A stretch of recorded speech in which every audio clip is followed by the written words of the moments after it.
बोलिए मन्नारा जगदीश भाई नी, बोलिए मन्नारा जगदीश भाई की। आज मन्नारा जगदीश भाई के 33वें जन्म दिवस पर इनके परिजनों द्वारा और ये जाडोल विधानसभा के कोटड़ा, जाडोल, फलासिया तीनों ब्लॉक के कार्यकर्ताओं के द्वारा आज ये जो कार्यक्रम आयोजित किया, उनकी याद में इस कार्यक्रम में हमारे पहुंचे हुए जनप्रतिनिधि, हमारी माताएं, बहनें, हमारे बड़े बुजुर्ग, युवा साथी, लंबे समय बाद इस जाडोल फलासिया में मेरा आना हुआ दोबारा, और उस कार्यक्रम में आए हैं कि जिस कार्यक्रम से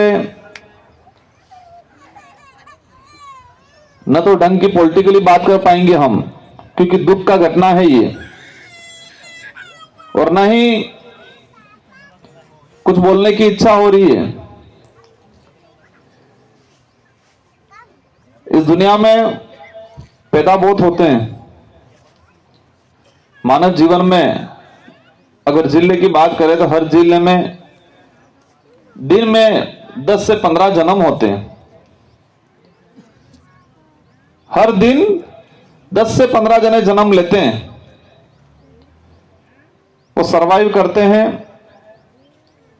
एक उम्र 20-25 साल की होती है, शादी ब्याह करते हैं, और एक उम्र होने के बाद चले जाते हैं। लेकिन आदिवासी समाज में कुछ ऐसे लोग पैदा होते हैं जो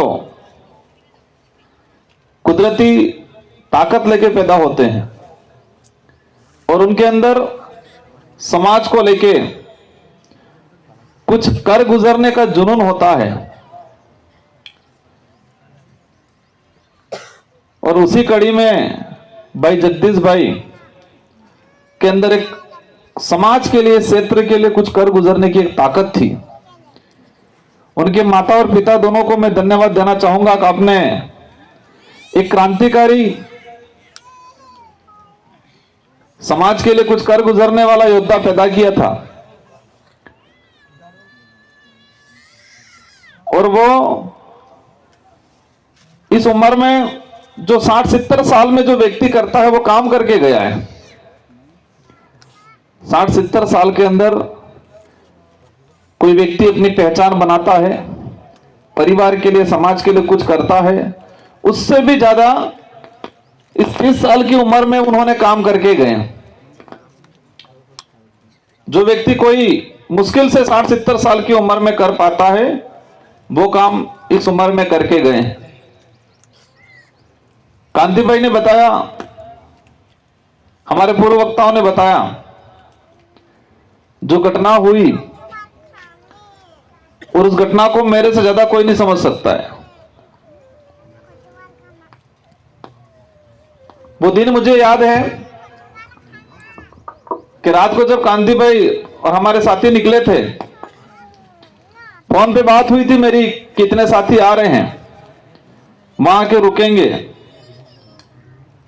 और हमारे वहां रुके, लगभग 3-4 बजे आ गए थे। जब दिल्ली जा रहे थे तो जयपुर रुक के निकले। तो सुबह में उठा तो मेरे पहले हमारे एक रूम में सब सोए हुए थे, और मैंने जगदीश भाई को देखा, क्योंकि जब निकले तब जगदीश भाई आने का ऐसा जानकारी में मेरे नहीं था। मैं खुद फिर मैंने मजाक किया, और उन्होंने भी कहा मजाकिया अंदाज में। और उस संगठन के लिए, समाज के राजनीतिक नेतृत्व तैयार करने के लिए वो दिल्ली गए। उसको एक व्यक्तिगत काम के लिए या फिर एक नॉर्मली हादसा नहीं मान सकते हैं। वो समाज को राजनीतिक प्रतिनिधित्व देने के लिए हमारे संगठन को काम को लेके गए हुए थे वो। तो कहीं न कहीं हमारे समाज को लेके, संगठन को लेके शहीद का दर्जा उनको दे सकते हैं हम, और दे रहे हैं। आज घटनाक्रम को लेके जब घटना होगी, मेरे पास फोन आया, मैं सोया हुआ था, और जैसे मुझे पता चलता है ऐसा ऐसा हुआ है, जिस एम्बुलेंस वाले से मेरी बात हुई, मैंने कहा कैसे भी करके जल्दी एसएमएस पहुंचाना, कितना किलोमीटर है। और मैंने 6 बजे सुबह, मेरा जितना विवेक था, मेरी जितनी पहचान थी, मैंने पूरी कोशिश करके हर प्रकार के डॉक्टर की व्यवस्था करा दी। और इनसे पहले मैं हॉस्पिटल पहुंचा, लेकिन दुर्भाग्य की बात यह है क्योंकि भाई की सांसें हॉस्पिटल आने से पहले ही रुक गई थी। और आधे घंटे बाद इनके पिताजी का फोन आता है कि हम निकल गए हैं, कैसे हैं। और उस समय मेरी हिम्मत नहीं हो पाई कि मैं बोलूं क्या उनको, इनको क्या जवाब दूं। हर आधे घंटे में ये फोन करते, उनके साथी शायद जिया जी थे, कि मले साहब कोई दिक्कत तो नहीं। और वो घटना जो मैंने जो महसूस किया उस दौरान, वो दिन निकाला, लगभग ये 2 बजे तक आए। मेरी हिम्मत नहीं हो पाई कि उनको ये सच्चाई बता पाऊं।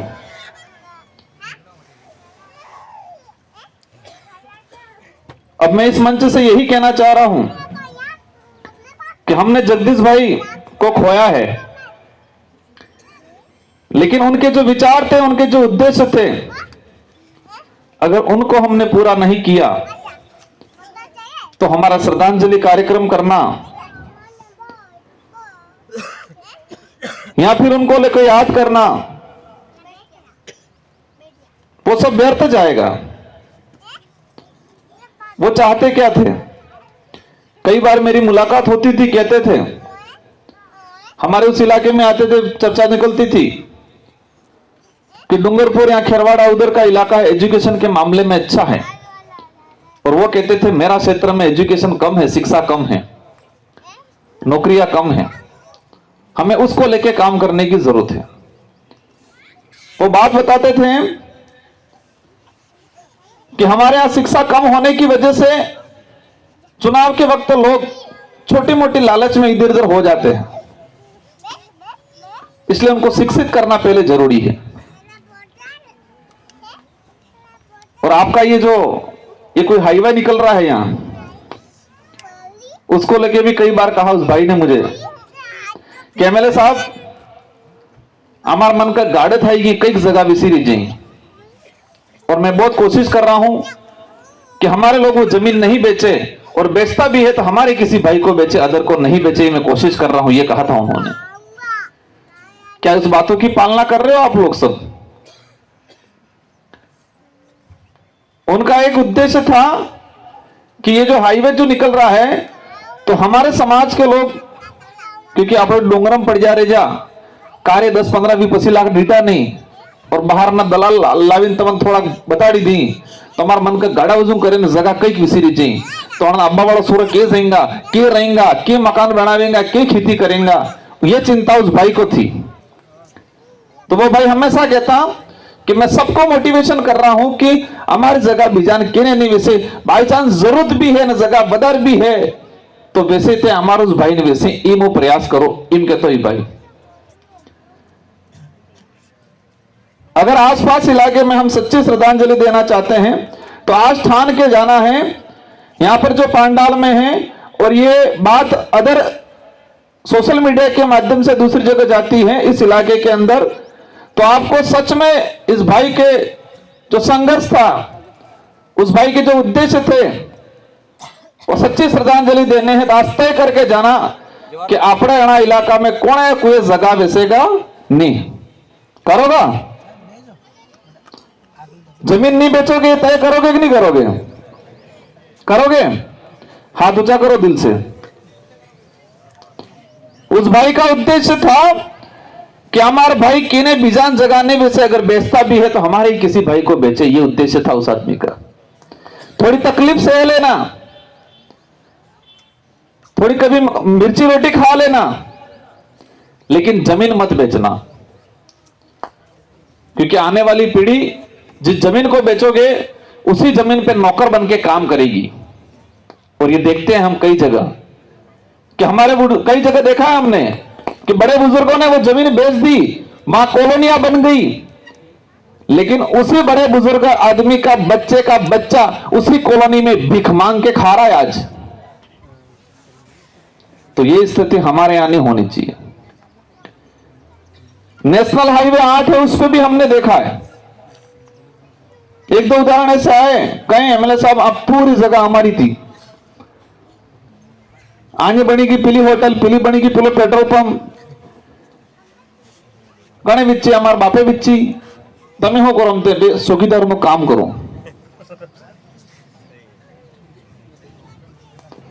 ये सच्ची घटना है। और आप लोग अगर ये जमीनें बेचते हो तो आपके बच्चे भी जिस जमीन को आप बेच के आज अय्यासी करोगे, गाड़ी लाओगे, बढ़िया फर्स्ट क्लास धूमधाम बेशार तोड़नी रकम लावी ने बजंटी ने नेकलेस ने जी धूमधाम करोगे डीजे बीजे, लेकिन वो धूमधाम वाला जो बच्चा पैदा होगा के वो बच्चा उसी जगह नौकर के रूप में, चौकीदार के रूप में, चपरासी के रूप में काम करेगा।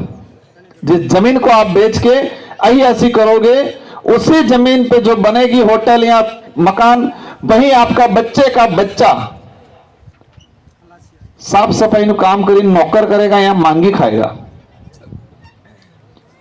तो वो भाई ये चाहता था कि हमारे इलाके में, और सारे गुजरात के लोग पढ़े हैं इस इलाके को, हमारा इलाका स्वर्ग है। स्वर्ग की बीजे नहीं है, आ स्वर्ग है। शुद्ध ऑक्सीजन મળે આપણે અહીંયા। મોટા મોટા શહેરમાં તે ઓક્સિજન લેવાનું બી હવે એટીએમ લાગવાનું है। मनक बीमार हुए थे एटीएम लगेगा, बॉक्स बनेगा, आराम शुद्ध ऑक्सीजन मिलेगा, अर्धो घंटो जाएंगे ऑक्सीजन लिएगा, पसे आविन फरेगा, काम करेगा। ये बड़े शहरों में ये शुरुआत होने वाली है। तो हमारे यहां शुद्ध ऑक्सीजन है, शुद्ध पानी है, माहौल बढ़िया है, और उस स्वर्ग पे सबकी निगाहें हैं, गुजरातियों की निगाहें हैं, और ये गुजराती पूरे देश को भी डुबो रहे हैं। डुबो रहे कि नहीं डुबो रहे हैं? और इस मंच से मैं उस बात पे नहीं जाना चाहूंगा, लेकिन ये तय करके रखना, और मुझे दुख है कि आप सबने ही मिलके, वो भाई चुनाव लड़ना है यूं करके मेहनत नहीं कर रहा था, वो भाई मेरे समाज के लिए लड़ूंगा यूं करके मेहनत कर रहा था, लेकिन सबकी इच्छा थी कि इस भाई को चुनाव लड़ाए, ताकि ये जो मेहनत है और ये जो लड़ाई ताकत के साथ लड़े और विधानसभा में जाके लड़े, ये चाहते थे आप सब और हम सब भी। और ऐसा हादसा होने के बाद इनके डर से किया गया, कारण कुछ भी रहे हो, लेकिन ये यहां की लड़ाई हमको लड़नी है। तो आप सबको एकजुट होके एक स्वर में आने वाला पंचायती राज चुनाव और विधानसभा चुनाव लड़ना पड़ेगा, तो ही तुम्हारी जल जंगल जमीन बचेंगे, और तभी यहां से आरक्षण को लेके आवाज जाएगी। बाकी पिला तो अरे रुको मैं देता हूं जवाब मुझ कहेंगा, समझेंगे मैं कहने के वाचा हूं। कोई गतागम नहीं है।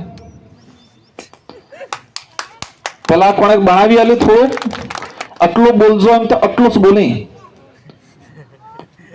तैयार करी आले। तो यही विचारधारा इस क्षेत्र का उद्धार करेगी।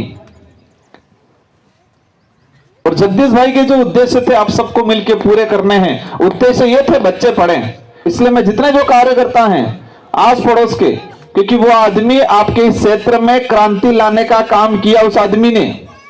आज आप सब जो पांडाल में आज हमको सुन रहे हो, आप हमको भी कहीं न कहीं आदर्श मान रहे हो, हमारे विचारों को आदर्श मान रहे हो, और हमारे कार्यकर्ताओं में जो एक खून के रिश्ते से भी बढ़ के जो रिश्ता बना है, आपस में विश्वास बना है, वो कहीं न कहीं इस क्षेत्र से उस क्षेत्र को जोड़ने में जगदीश भाई का बहुत बड़ा रोल था। इसलिए इस भाई के जो संघर्ष है, उस भाई का बलिदान है, उसको अपन नहीं भूल सकते हैं, लेकिन अपन सब मिलके उस भाई के जो उद्देश्य थे वो जरूर पूरे करेंगे। इसमें आप सबका साथ सहयोग चाहिए।